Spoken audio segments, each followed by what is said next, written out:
Hello students, तो आज की इस वीडियो में हम करने वाले हैं DSSB PRT के previous year question.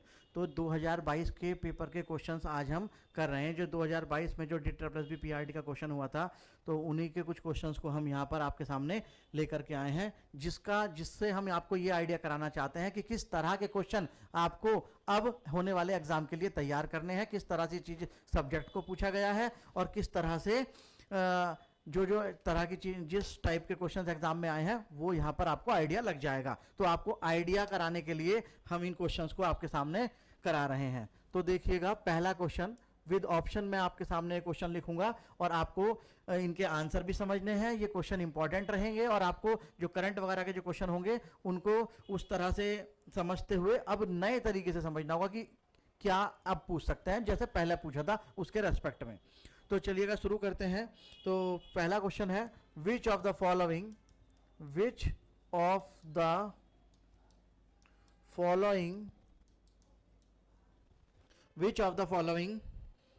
Is the main constituent of biogas. Biogas का मेन कॉन्स्टिट्यूएंट क्या है? तो आपके ऑप्शन है प्रोपेन, ब्यूटेन, इथेन और मीथेन। क्लियर? तो ये क्वेश्चन आपके सामने है।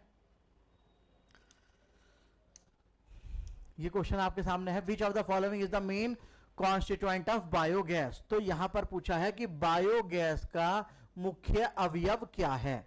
क्लियर? बायोगैस कौन सी होती है? जिसे आप गोबर गैस के नाम से भी जानते हैं। गोबर गैस के नाम से भी आप जानते हैं। जो ग्रामीण क्षेत्रों में जो लोग पशुओं के गोबर को एक जगह इकट्ठा करते रहते हैं और किचन के रसोई के अपशिष्टों को एक जगह डालते रहते हैं, उन्हें चलाते रहते हैं और एक टैंक होता है, चैम्बर होता है, उससे वो गैस निकलती है और उसको स्टोर करते रहते हैं पाइप के माध्यम से, और उसको हम कंबशन में भी यूज करते हैं। तो पूछा है बायोगैस का मेन कंपोनेंट क्या है। तो जितने भी ये डिकम्पोज होकर के जो बायोडिग्रेडेबल सब्सटेंस है डिकम्पोज होते हैं, उनसे निकलती है मीथेन गैस। कौन सी गैस निकलती है? मीथेन गैस उनसे निकलती है। Methane gas. तो उनका मेन कंपोनेंट जो है बायोगैस का वो क्या है? मीथेन है। तो हमारा ऑप्शन हो जाएगा यहां पर मीथेन गैस बायोगैस का मेन कंपोनेंट है। यहीं पर अगर बात की जाए एलपीजी की, लिक्विफाइड पेट्रोलियम गैस, जो हम किचन में सिलेंडर में कंज्यूम करते हैं, उसमें जो कंपोनेंट होते हैं मेन, जो मुख्य कंपोनेंट है वो कौन है? Butane and propane. इनमें भी अगर दोनों में कंपैरिजन किया जाए तो सबसे ज्यादा चीफली जो प्रेजेंट होता है, मुख्यतः जो प्रेजेंट होता है वो ब्यूटेन है। वरना एलपीजी के जो कंपोनेंट है ब्यूटेन और प्रोपेन दोनों हैं। अगर दोनों पूछता है तो ब्यूटेन और प्रोपेन। अगर किसी सिंगल को पूछता है कि मुख्यतः कौन सा एलपीजी का अवयव है, तो ब्यूटेन। तो एलपीजी में क्या होता है? ब्यूटेन प्रोपेन होते हैं, जिनमें चीफली ब्यूटेन होता है। ऐसे ही बायोगैस का जो मेन कंपोनेंट है वो मीथेन है। अगर बात आप करेंगे सीएनजी की, कंप्रेस्ड नेचुरल गैस, उसका मेन कंपोनेंट क्या है?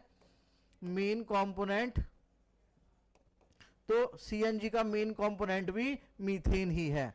तो आप इस एक क्वेश्चन के माध्यम से देख रहे हैं कि यहां पर पूछा हुआ था कि बायोगैस का जो मेन कॉन्स्टिट्यूएंट है वो क्या है? मीथेन। तो इस क्वेश्चन से आपको आंसर मिला मीथेन। साथ ही मैंने आपको बताया कि बायोगैस होती क्या है। ये जो बायोडिग्रेडेबल सब्सटेंस के डिकम्पोज होने से जो बनती है वो गोबर गैस है, वो बायोगैस है। जैसे गोबर गैस का आप एग्जांपल ले सकते हैं, गोबर इकट्ठा करके जो उससे कम बनाते हैं गैस, और किचन उसी एक टैंक में डालते रहते हैं, और ऐसे किचन वेस्ट को टैंक में डाल के उसे कम डिकम्पोज करके जो गैस प्रोड्यूस करते हैं वो मीथेन गैस होती है। साथ ही एलपीजी का जो मेन कंपोनेंट है वो ब्यूटेन प्रोपेन है, और चीफली एलपीजी में ब्यूटेन होता है मुख्यतः, और ऐसी सीएनजी का आपको पता चला मीथेन। क्लियर? तो एक क्वेश्चन के माध्यम से हमने आपको बताने की कोशिश की है कि अदर कैसे इनसे बन सकते हैं। क्लियर? नेक्स्ट क्वेश्चन पर आते हैं। क्वेश्चन नंबर 2, ऐसे ही आपको जानकारी देते रहेंगे हम। क्वेश्चन नंबर 2 है शोर टेम्पल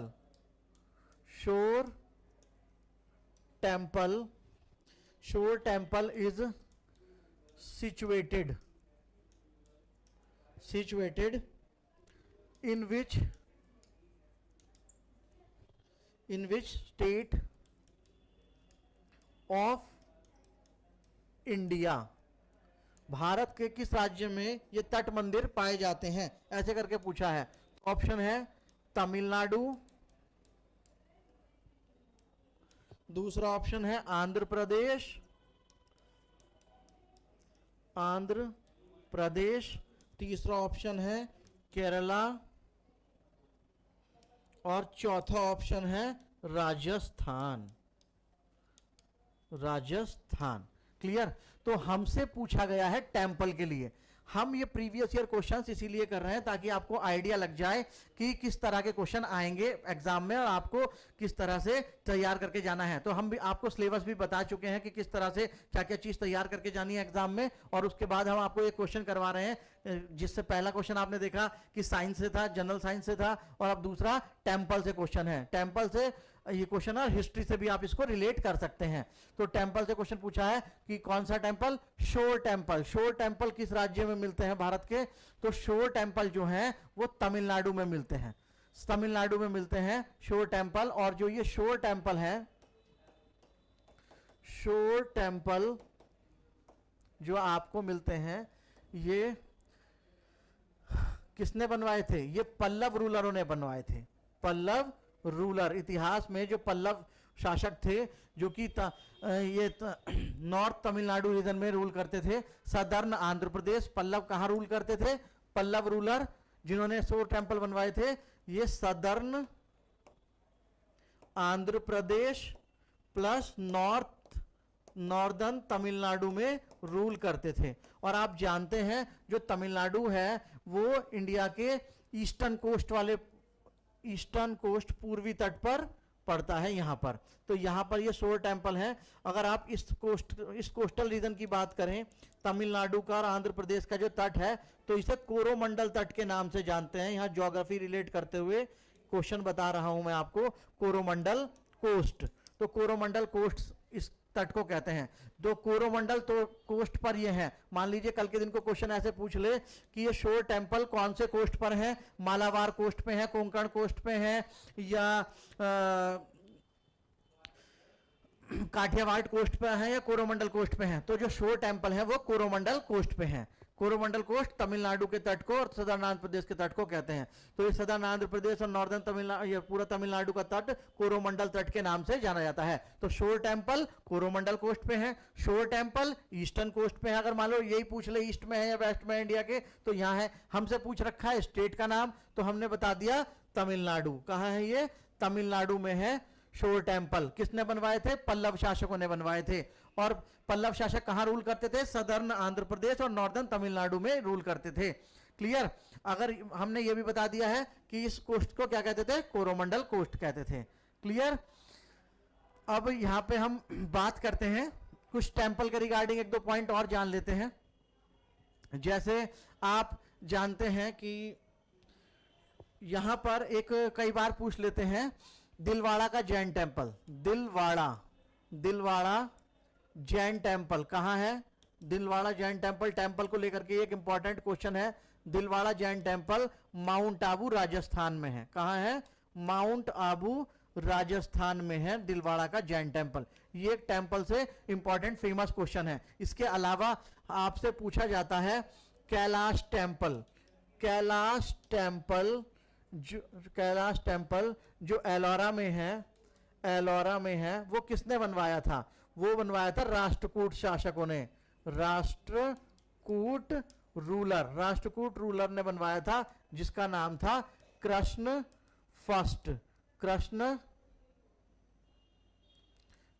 फर्स्ट ने बनवाया था। ये भी एक इंपॉर्टेंट क्वेश्चन है टेम्पल को लेकर के कि कैलाश टेम्पल ऑफ एलोरा जो है, जो कि मोनोलिथिक है, एक पत्थर से बना हुआ है, चट्टान को काट के बनाया है। और कैलाश टेम्पल ऑफ एलोरा जो है, यही 20 रुपीस के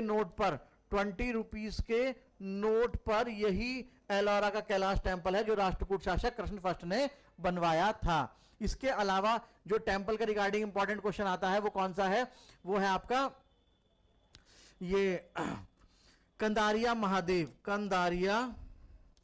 कंदारिया महादेव टेम्पल, कंदारिया महादेव टेम्पल कहाँ है? ये Khajuraho,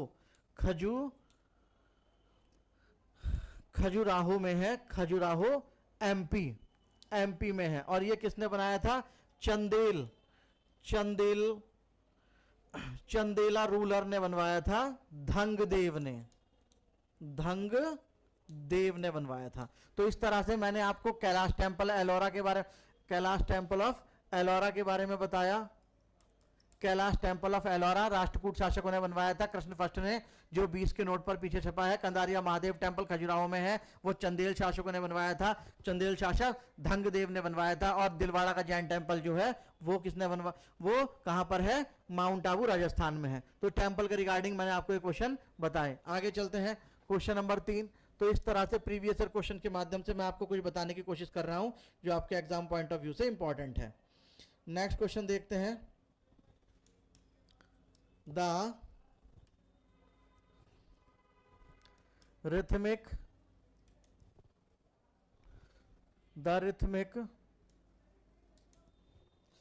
rise and fall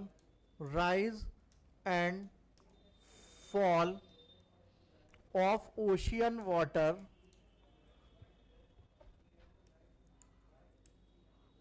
water twice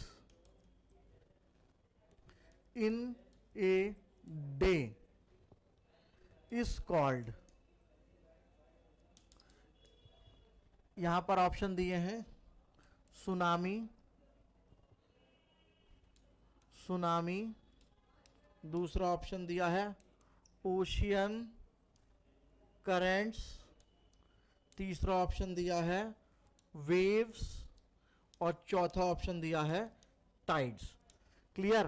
तो रिथमिक राइज एंड फॉल, जो दिन में अचानक से ये पानी ऊपर जाता रहता है समुद्र का लहरों के साथ और कभी उठता रहता है कभी नीचे रहता है, उसे क्या कहते हैं? तो rhythmic rise and fall of ocean water twice in a day, कितनी बार होता है दिन में? ये 2 बार होता है। इसे क्या कहते हैं? इसे सुनामी नहीं कहते। सुनामी तो ऐसे कभी कभी आती है जो तबाही मचा देती है। ओशन करंट होती है जो टेम्परेचर डिफरेंस की वजह से वाटर सरफेस पे वाटर मूव करता है टेम्परेचर डिफरेंस की वजह से, उसे कहते हैं ओशन करंट भी नहीं है। वेव नॉर्मल तरंग को कहते हैं। इसे कहते हैं टाइड, जो दिन में पानी 2 बार ज्वार भाटा जो आता है वो उसको कहते हैं ज्वार और भाटा।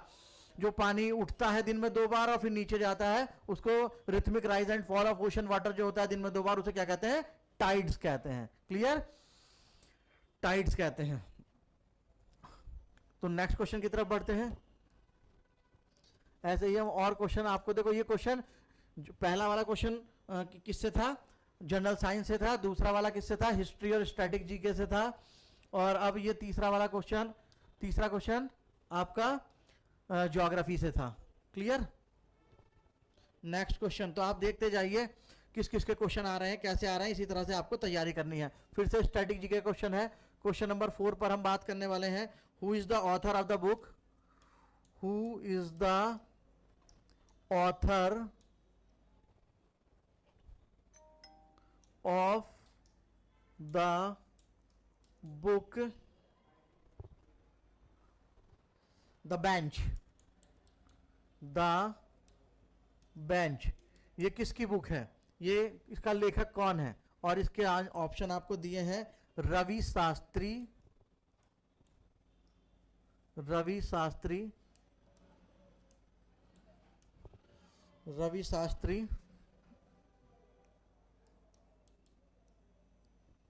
बी ऑप्शन है मेघॉन Markle,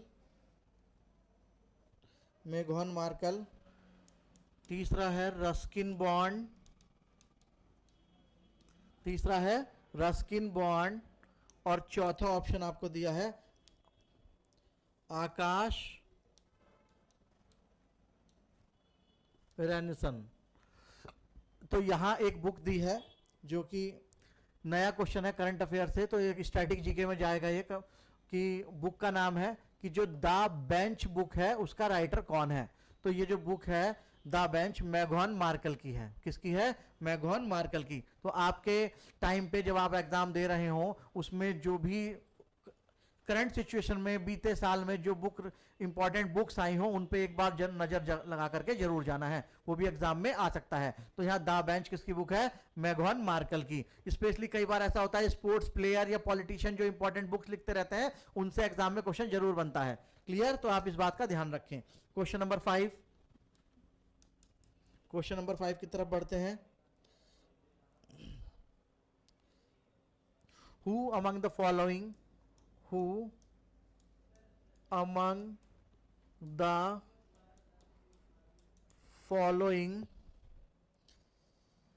has become first Indian women cricketer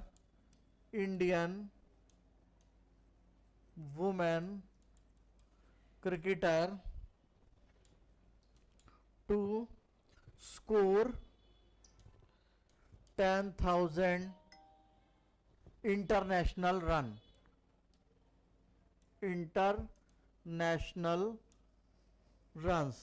तो ऑप्शन है आपके स्मृति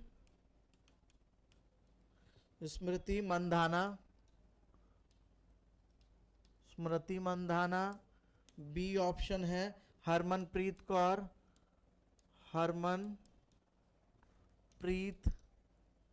कौर, सी ऑप्शन है मिताली राज और डी ऑप्शन है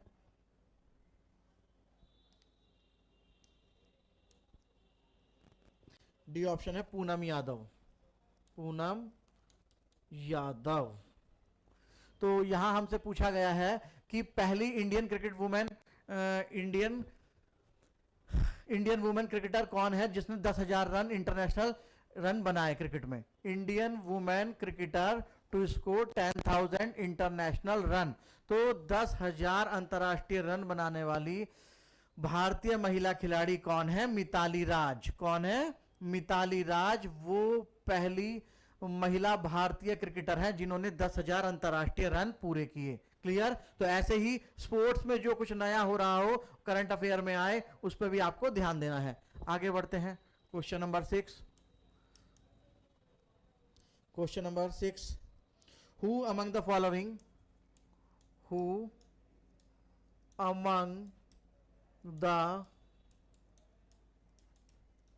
following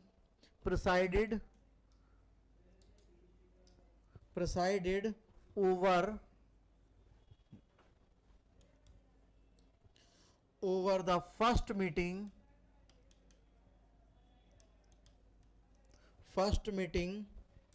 of the Indian Constituent Assembly। तो जो संविधान सभा की Who among the following presided over the first meeting of the Indian Constituent Assembly? तो संविधान सभा की पहली बैठक की अध्यक्षता किसने की थी ये पूछा है। Doctor B R Ambedkar option में है, doctor B R Ambedkar. B option Sachchidanand Sinha.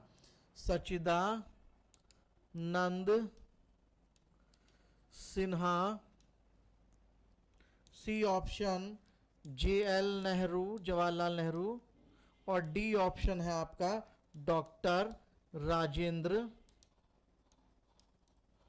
प्रसाद।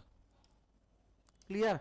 तो संविधान सभा की पहली बैठक की अध्यक्षता किसने की थी ये पूछा है इस क्वेश्चन में। तो संविधान सभा की जो पहली बैठक हुई थी वो हुई थी 9 दिसंबर 1946 को संविधान सभा की पहली बैठक हुई और उसकी अध्यक्षता की थी डॉक्टर सच्चिदानंद सिन्हा ने। लेकिन ये जो अध्यक्ष बने थे ये टेम्परेरी बने थे, टेम्परेरी अध्यक्ष चुने गए थे। क्लियर? 9 दिसंबर 1946 को। जबकि अगर बात करें 11 दिसंबर 1946 को संविधान सभा का स्थायी अध्यक्ष के रूप में परमानेंट चेयरमैन के रूप में स्थायी अध्यक्ष के रूप में डॉक्टर राजेंद्र प्रसाद जी को चुना गया था। तो सच्चिदानंद सिन्हा जी ने 9 दिसंबर 1946 को संविधान सभा की पहली बैठक की अध्यक्षता की थी, लेकिन वो टेम्परेरी थे। तो यहां पर जो हमसे पूछा गया है फर्स्ट मीटिंग, तो फर्स्ट मीटिंग की अध्यक्षता सच्चिदानंद सिन्हा ने की थी। Clear?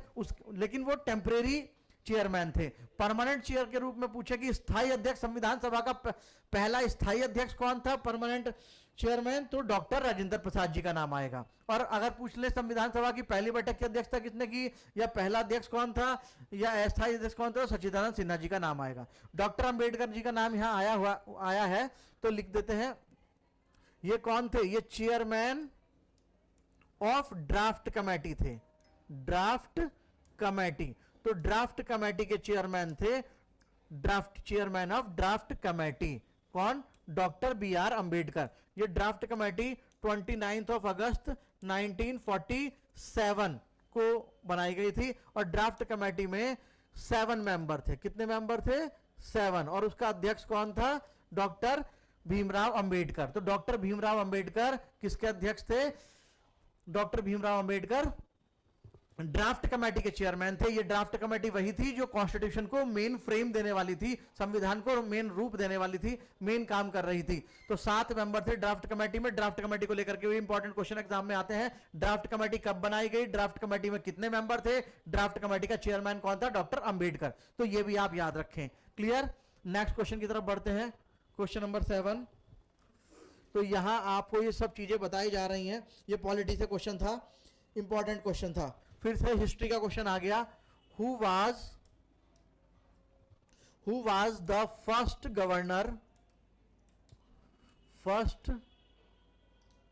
Governor general of India? Bharat का पहला गवर्नर जनरल कौन था? Who was the first governor general of India? Who was the, तो यहां ऑप्शन दिए हैं,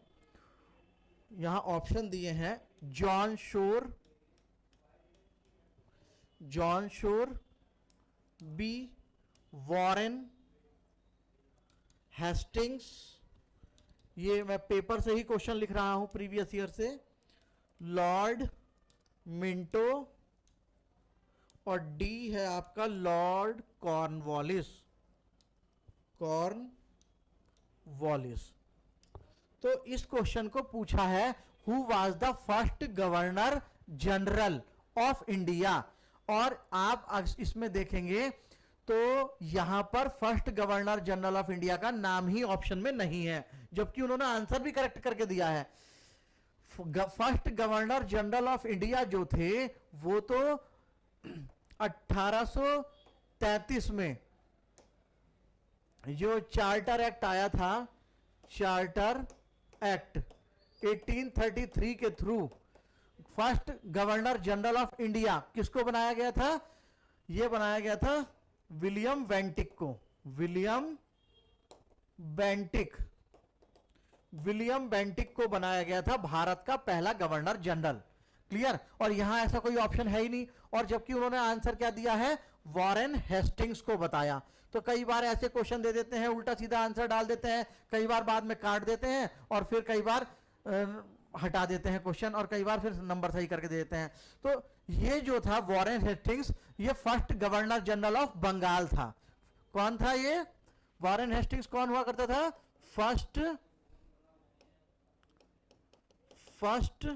गवर्नर जनरल ऑफ बंगाल था। ये रेगुलेटिंग एक्ट के तहत पहला गवर्नर जनरल जो बनाया गया था बंगाल का, वो कौन था? वॉरेन हेस्टिंग्स था। इसके लिए मैं आपको समझा देता हूं अपने पास से हुआ क्या। ये 4 क्वेश्चन हैं, इनके साथ ध्यान से समझना। First governor of Bengal, first governor of Bengal कौन था? एक क्वेश्चन जाएगा ये। First governor general of Bengal बनेगा। फिर उसके बाद first governor general of India बनेगा। फिर फर्स्ट वायसराय ऑफ इंडिया बनेगा। फिर एक क्वेश्चन जाएगा,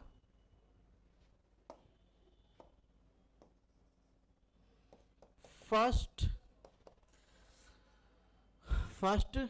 viceroy of India after independence. तो इस तरह से ये क्वेश्चन बनेंगे और इनके आंसर देखिएगा। ये रियल क्वेश्चन है, इसके उसमें आंसर गड़बड़ दे रखा है। वॉरेन हेस्टिंग्स आंसर उन्होंने दिया था आंसर की में, लेकिन वॉरेन हेस्टिंग्स कौन थे? First governor general of Bengal थे। तो फर्स्ट गवर्नर ऑफ बंगाल कौन बना? ये रॉबर्ट क्लाइव बना था। कौन बना था? रॉबर्ट क्लाइव बना था फर्स्ट गवर्नर जनरल 1700, ये फर्स्ट गवर्नर ऑफ बंगाल 1765 में। जब इलाहाबाद की संधि के बाद बैटल ऑफ बक्सर में ये सब लोग हार गए थे, भारतीय लोग, मुगल बादशाह, नवाब ऑफ बंगाल, बंगाल का भगवाड़ा नवाब और अवध का नवाब जब एक साथ बैटल ऑफ बक्सर में 1764 में हार गए, फिर इलाहाबाद की संधि की, तो तब से ईस्ट इंडिया कंपनी ने गवर्नर